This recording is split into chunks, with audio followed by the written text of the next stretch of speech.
Турскиот претседател Ердоган најави дека ќе го пресече каналот на финансирање на бизнисите кои се под раководство на Фетулах Гюлен, човекот кој е обвинет за организирање на неуспешниот пуч во Турција, објави угледниот Reuters.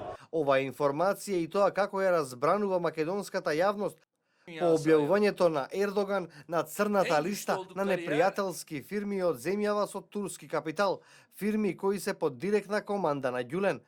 На врвот на таа црна листа е приватното училиште Јахја Кемал, објави новинската агенција Анадолија. Ердоган борбата против организацијата на Гюлен ја најави од председателската палата.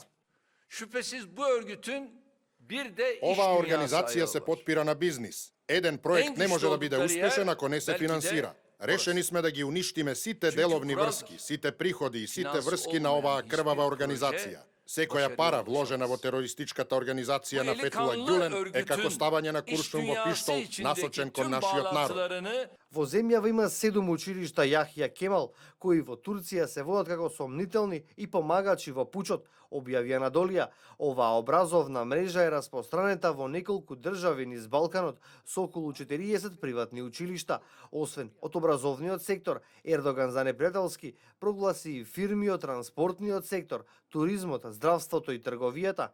Тој пред турскиот народ изјави дека секое помагање на организацијата ФЕТО ќе представува терористички чин и удар врз турската држава.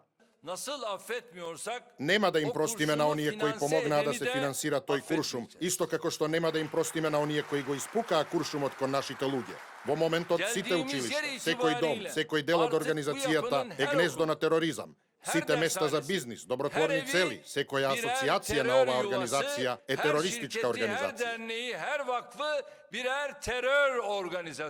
Од турската амбасада во земјава и од македонското МНР се уште не откриваа дали Турција побарала од Македонија да превземе мерки против евентуалните соработници на движењето ФЕТО, кое во Турција се смета за терористичка група која е виновна за неуспешниот воен удар во земјата кој се случи на 15 минатиот месец.